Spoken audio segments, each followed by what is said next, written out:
Welcome to USA Global TV and Radio, where our mission is to provide education, entertainment, hope, and inspiration. USA Global TV and Radio connects you with experts and audiences all around the world every single day to help you succeed in business and to live a richer life. Visit us at usaglobaltv.com to learn about career and life-changing training and mentoring programs like the Listening Mentor.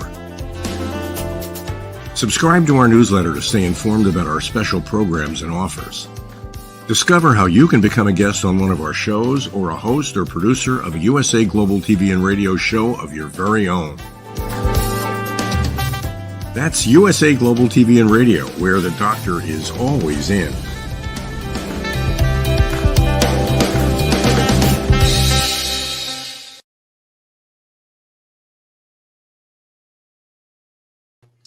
Howdy, y'all. Red.olaughlin here. We're on the Talking Heads portion show today on the USA Global TV and Radio Network and on the E360 TV network. Our show, let me get my slides lined up here so we can get that part going quickly.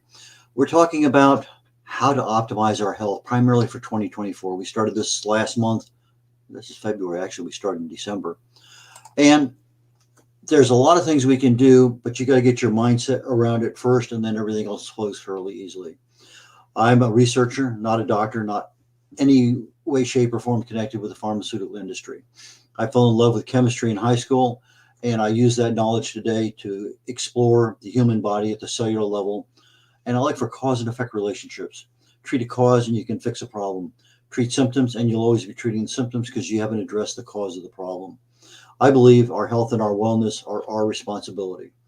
This presentation, as always, is always for education purposes only. For some, it may be awareness, first time I've heard about that, or nice to know a little bit more about that. So with that in mind, we had many things we've talked about already. You can go back and catch our shows on the archive, on the YouTube, USA Global TV portion of YouTube, and go into the archives and you can find all the shows that we've done. But we talked about our subconscious mind, aligning our mental health, the decisions our role planning, diet, fitness, all that kind of stuff. We started last week or 2 weeks ago on diet, nutrition. What kind of choices do we have? And we're going to finish that up today and jump into organ health. We talk about having a healthy gut, a healthy heart, a healthy brain. But in reality, there's a lot more to it than that. And then hopefully we will finish that today or come very close, then get into the last couple topics, and then maybe one last one on a quick summary. So that's where we're at. We're finishing up on our diet, our expectations that we have with regard to our diet. Most of the time when we use oils, it's a canola oil, a sunflower. It's a vegetable oil. Vegetable oils, they're not bad in themselves. They're an omega-6 oil. They're essential. They need it. We need it in our body. We can't make them, so we have to get them from someplace. But the problem is we get too many of them. And when you get too many of them, they become a problem, mainly a problem with inflammation. Now, I personally like coconut oil more than anything else. Everywhere in the world, the coconut oil was the primary oil, whether it be palm oil in Nigeria or coconut oil in India, it doesn't matter. Those oils are saturated plant oils, and they were very, very healthy. In fact, I think there's like 5,000 autopsies done in Nigeria and looking for heart issues with regard to the kinds of things that we see in the United States. And I think 1 out of 5,000 had a heart issue, and they've been using saturated plant fats for decades, for generations. Anyway, they're healthy. But it's not something that we have. In the 80s, they kind of gave it a bad mouth because saturated animal fats were on the no-no list. And they said, well, it's saturated oil. Well, plants and animals have different kinds of saturated fat. Anyway, limit your saturated fat. It's just a good idea in general. Same thing, avoiding trans fat. I would really we don't get our vegetable oil so much from what we're cooking. We get it mainly from the foods we're eating, especially if you're eating out. Read your labels, see what's available in there. And then a lot of your restaurants, almost everything there is going to be some kind of vegetable oil. That's a big risk. What else? Snacks. Why do we snack?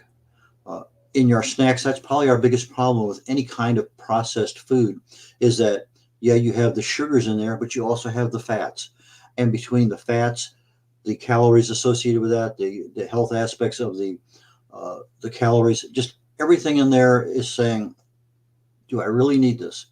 And why do we do it? Is it because we're really hungry and I have to have something and I'm not going to be eating until later? But why are you craving a snack? And if we can answer that question, then you can maybe change part of your rationale. Well, I'd like to have one, but I don't need one. Or if I'm going to have one, just have a bite and let the rest of it go. I've mentioned this several times on a lot of different shows. Switch to smaller plates. I've switched years ago to a salad plate for eating. That's all I have, one serving. And you're cutting down on the total amount of calories that you're bringing in. If you're looking for options for junk food, well, nuts are pretty good, excellent in many, many cases. Fruits, again, look at berries more so than the other kinds of fruits that are out there. If something's in a package, it should be saying avoid big black flashing lights. But do you have to avoid 100%? No. Avoid it 95%? Yeah, that's 19 days out of 20. That's not too bad. You can celebrate one day every couple of weeks.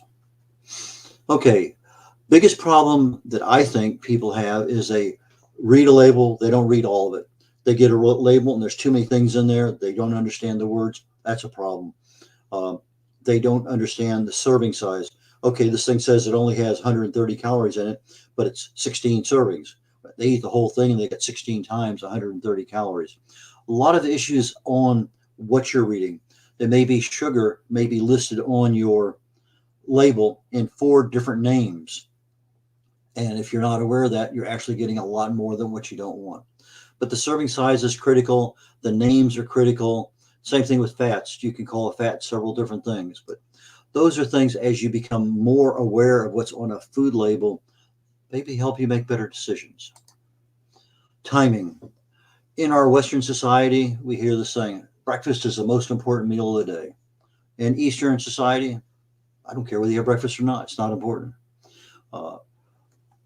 We wake up in the morning. Most of the time, we're dehydrated from sleeping. And the first thing we want to do is rehydrate, but we start eating and we have our coffee, whatever else we're having, and the food to go with it. So I'm taking care of the biological response to my dehydration. I'm addressing the habit of having breakfast every single morning before I go to work. But those issues are issues that can be addressed. You know, if you had the first thing you had in the morning was a tall glass of water, and then, am I still hungry? Well, you probably find out maybe you're not. And now it's just a habit issue more than anything else. Blood sugars, you know, if you're constantly on a high carb diet environment, switching into a ketogenic diet where most of your calories are now coming from your fats and your proteins, you're going to find that blood sugar is no longer a major issue. I was reading an excellent article yesterday on berberine and how it works almost like metformin with regard to losing weight and adjusting your insulin response. Lots of things with berberine that's worth considering. Fasting, we could probably do 6 weeks on fasting, but intermediate fasting, extended fasting are 2 things that I talk about all the time. I think it's one of the healthiest things you can do, primarily because autophagy starts at about 18 hours of fasting. So if you're on an intermittent fasting program, you're fasting 18 hours and then eating for 6, you're at least allowing autophagy to start. Now, what is autophagy? It is that program that we have in our body that says, after so many hours, I'm going to start sending the trash trucks and the recyclers through every aspect of our body.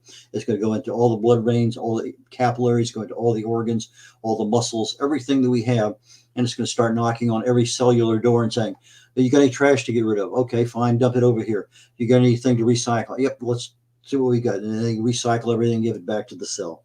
So it actually makes the cell a healthy, almost brand new cell again, because it gets rid of all that garbage that's generated by just normal cellular activity. It peaks out at about 100% at 72 hours. So fasting, if you can do an extended fast, you will really allow autophagy to help. Dr. Walter Longo, University of California, I think Southern California. Anyway, he came up with a 72-hour diet that really reflects in your immune system, that after everything is cleaned out, your immune system really is all over again, brand new from scratch. If you go 120 hours, 5 days, then you start looking at rebuilding the beta cells in your pancreas, and they've had a lot of success with reversing type 2 and even type 1 diabetes in animals. So it's something to look forward to.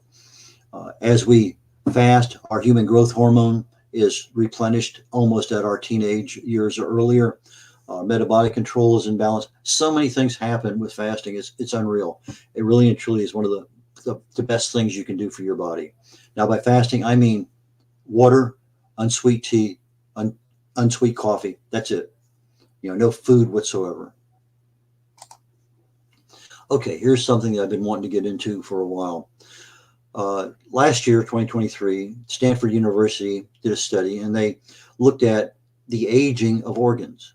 And we don't really even think about that. Let's say you're 50 years of age. And okay, my brain should be 50, my heart should be 50, my pancreas should be 50.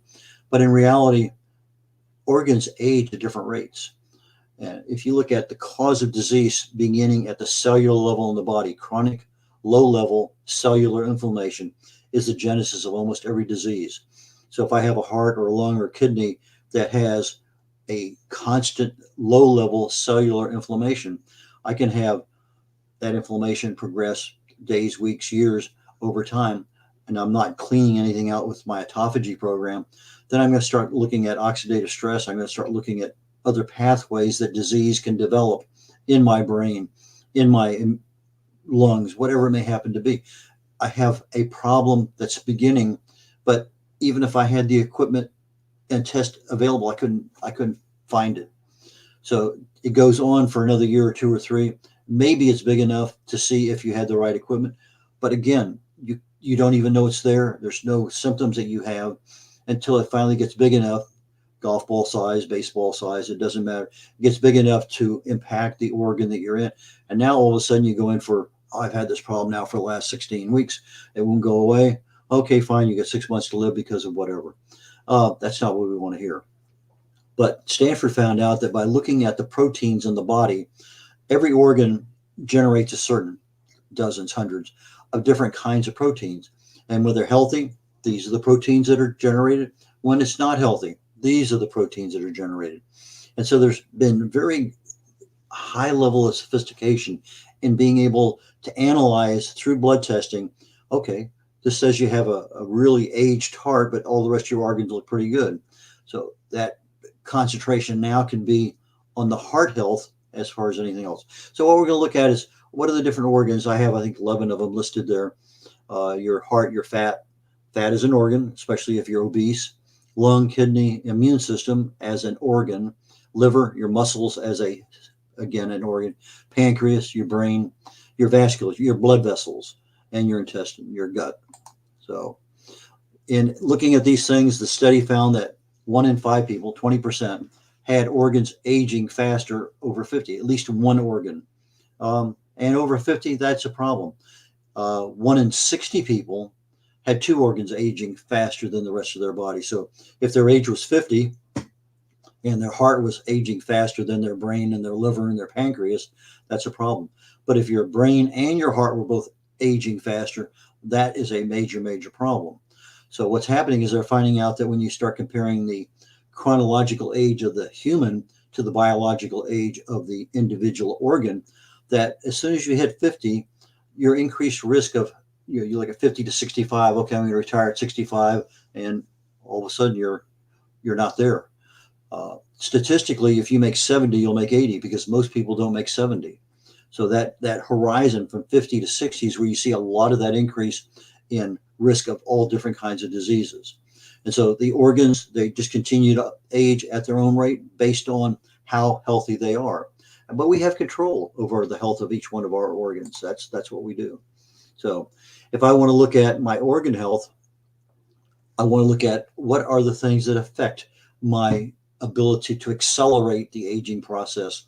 I know in my book, Longevity Secrets for Healthy Aging, I talk about the entire body being able to control how fast you age or how slow you age, because there are certain factors. When you look at human growth hormone, you look at the telomere at the end of your DNA, those are all effective indicators of how fast your aging process is or how slow you can take it down. And you do have control over that.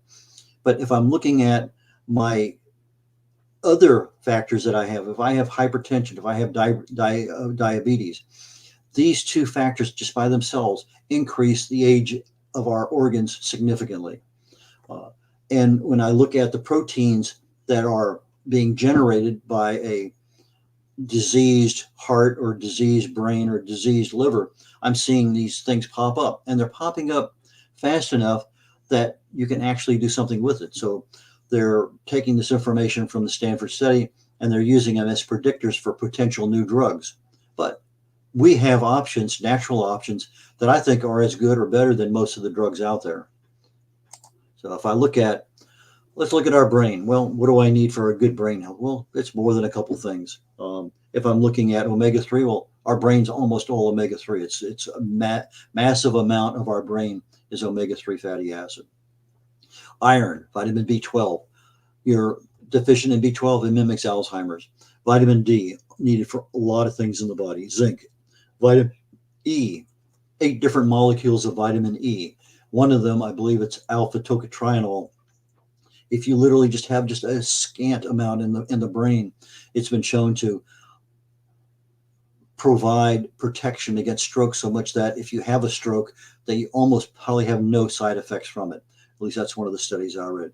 Magnesium used in almost every aspect of the body. Calcium, vitamin K, vitamin K2 particularly. Selenium, your fish oils, again, your omega-3s. Resveratrol. Again, anytime you're using a resveratrol, make sure it has a black pepper extract in it for higher absorbability in the body. Caffeine, acetyl L-carnitine.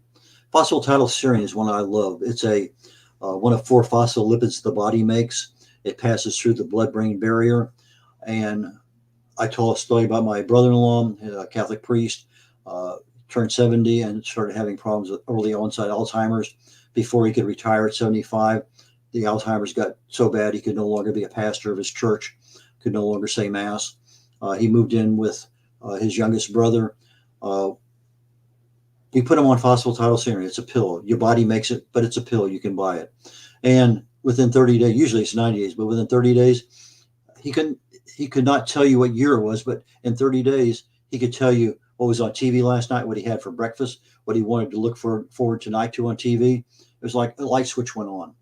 But with any kind of disease, there's more than one pathway. We control the pathway of the phosphatidylserine not being made adequately in the body to provide it to the brain. But as soon as you control that pathway, there's another 8 or 9 or 10 pathways that are also moving toward dementia or Alzheimer's or something else. So you have to look at everything. And that's why we have all of these things on the slide. There's more than one thing that you need to know about. Ginkgo biloba, adenosine methionine, SAMe. That's a wonderful molecule. But our coffee, blueberries, turmeric, again, turmeric, make sure you have your black pepper extract in that. It's probably one of the most potent anti-inflammatories in the world. There's only one I know that's even stronger than that one. But it's a very, very valuable molecule at the cellular level in the body. Broccoli, any kind of cruciferous vegetable. Dark chocolate, absolutely. Nuts, ironically, oranges, your citrus family is very good. Eggs, and one of my personal favorites is PQQ, Perilla quinolincanone. Most of the anti-inflammatories are a molecule that go down and provide an antioxidant, provides an electron to neutralize the inflammation. Some, like vitamin C, I think can regenerate 6 times. PQQ can be regenerated 25,000 times. It's almost like an army of one that can be constantly regenerated. Passes through the blood-brain barrier, and it's just active ingredient in the brain. It's in parsley, it's in green bell peppers, it's in a number of things, but you can also buy it in pill form. So moving along. I said fat cells as an organ. Our fat, as we get enough of it, actually becomes an organ in the body. It has its own mind, everything that's going on. It amazing. So what's good for our fat cells? Believe it or not, there's actually a lot of things that are healthy for our fat cells. Coconut oil, they call it medium chain triglycerides. Omega-3 again. not omega-6s, that's the ones that's inflammatory, but omega-3 is your fish oils. Caffeine, eggs, green tea, uh, EGCG, epigallocatechin gallate, is one of many catechins in the green tea. But there's a lot of teas out there that are very healthy, oolong and pu'er and others. So your teas are very, very important. Whey protein, apple cider vinegar, chili peppers helps metabolism a little bit. Olive oil. Make sure it's a good quality olive oil. But if I'm feeding my fat cells, I want to feed it with a high quality fat. And our fat cells, whether I'm 13% body fat or 33% body fat, I want to make sure that I have a healthy fat in them. Nuts, eggs, cheese, full fat yogurt, avocados, peanut butter. Those are all very, very good, high quality fats for the body. And you don't have to be obese to be feeding good fat cells. Lungs, something we use every day of the week. Your basic vitamins, C, E, all 8 of them. Vitamin A, beta carotene, sodium, magnesium, selenium, milk, again, whole milk, your eggs, your cheese, your dairy products. Again, a wide variety of meats, a lot of different proteins there to feed the lungs. Nuts, dried beans, peas, leafy green vegetables. Exercise, because you need that oxygen flow in. Toxins, whether it be from the foods we're eating, the skincare products, your personal care products, a lot of ways that we can add toxins to the body. Pollution, what we breathe, what we touch, what we wear, and hydration is super critical for the lungs. Those are things that we really need to know about. Kidneys, fish, apples, believe it or not, has a unique molecular structure in them that helps the kidneys. Blueberries, again, raspberries, strawberries, blackberries, kale, spinach, your other cruciferous vegetables in there. Sweet potatoes, low phosphorus, cheese, leafy greens, shellfish, not just regular oily fish, but shellfish. Your vitamins B1, B2, B3, B6, B3 also. B12. B12 is a unique cobalamin. If you're having B12 as a pill, if it's going into the gut, it's not going to survive your stomach acid. You have to take the B12 under your tongue. So if you have B12 in the vitamins you're taking, make sure you buy a separate B12 to take it subliminally under the tongue.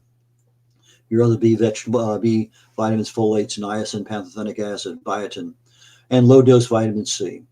And one of the healthiest things you can do for your kidneys is avoiding processed food. Those are the things in your cardboard packages, anything that's in a glass jar, whatever. If it's processed to any degree at all, the extra chemicals added in there can raise havoc with the kidneys over time. Let's talk a little bit about the liver, something super important to all of us. Coffee, tea, grapefruit, berries, grapes, beetroot juice, all your cruciferous vegetables, nuts, your fatty fish, olive oil, ginger, something we hadn't talked about before, garlic, chia and flax seeds, seafood, cacao, dark chocolate. When you're talking about your liver processes everything you have. So if you're processing sugar, you're processing particularly high fructose corn syrup. That fructose is almost like a poison to the body. That liver has to get rid of it. So you really need to avoid anything that's a high fructose or high sucrose environment. Your inflammatory foods, anything with your high omega-6s, your carbs, processed foods, all of them. Alcohol, again, is like a poison.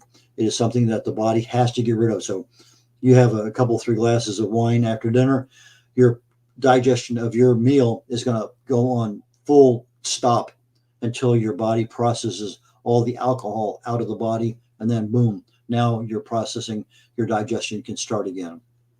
So if you've ever had a really big night, a lot of drinking, and then all of a sudden at 3:45 in the morning you wake up wide awake and you're wondering what's going on, it's because all that alcohol has finally been processed out of the liver.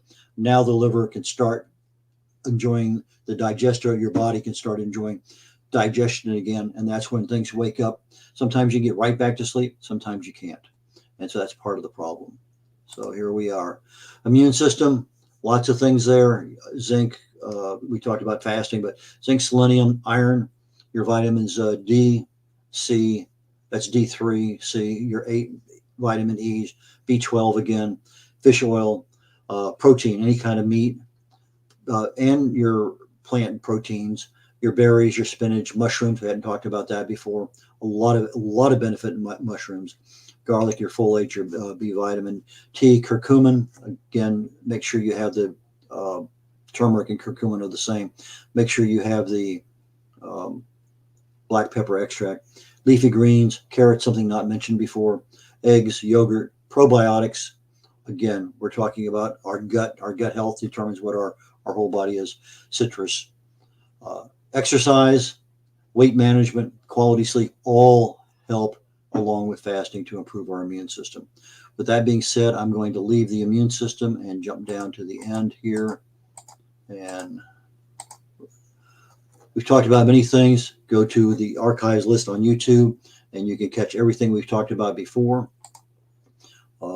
Tomorrow morning on, it's all about their books is a new show on USA Global TV and Radio Network.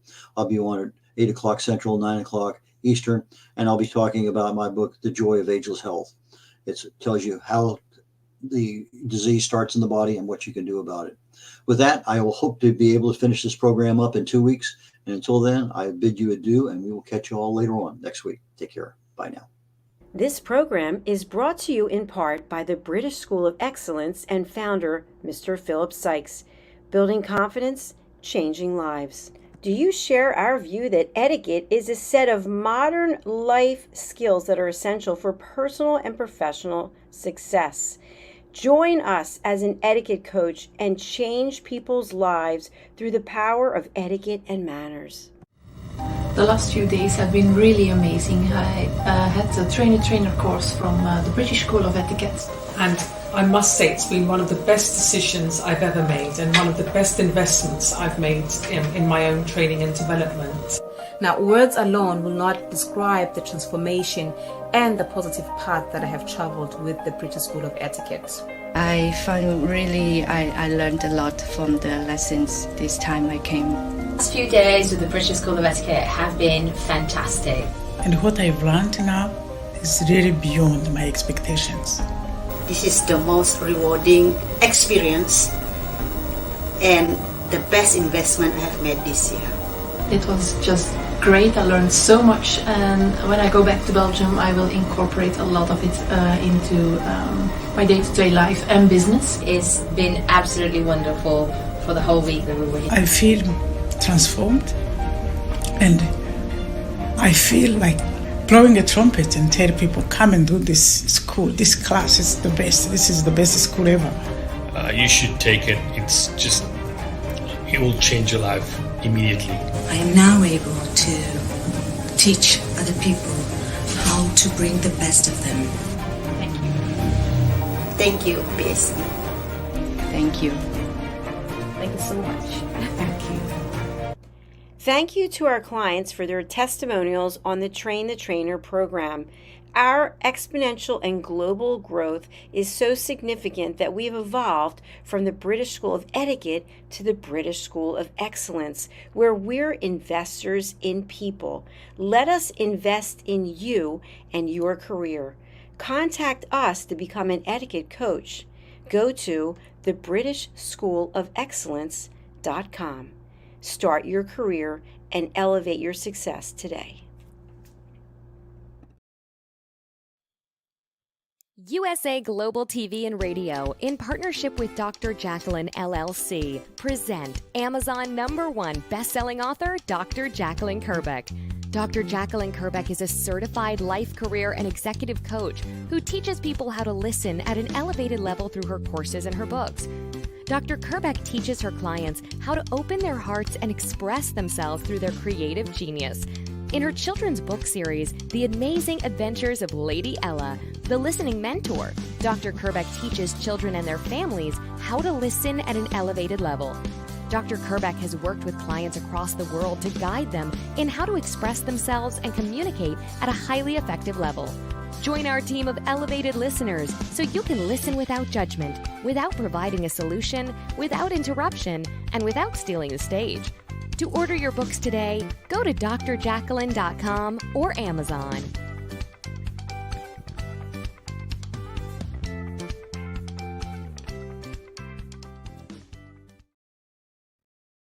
Hi, my name is Zane Carson Caruth, and I'm the author of this book, The World's First Tooth Fairy Ever.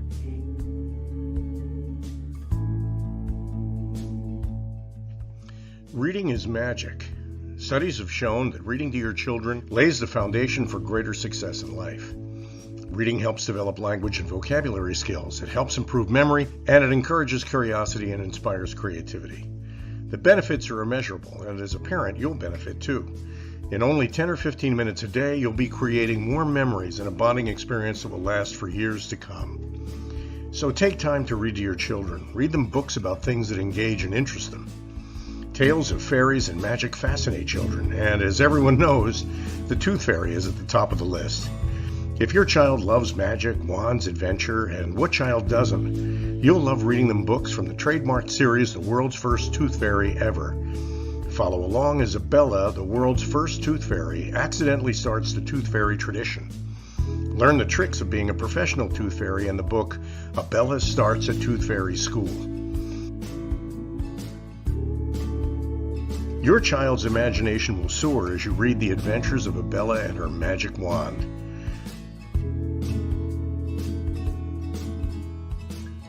These wonderful books are available at worldsfirsttoothfairy.com and at Amazon, Barnes & Noble, and Walmart.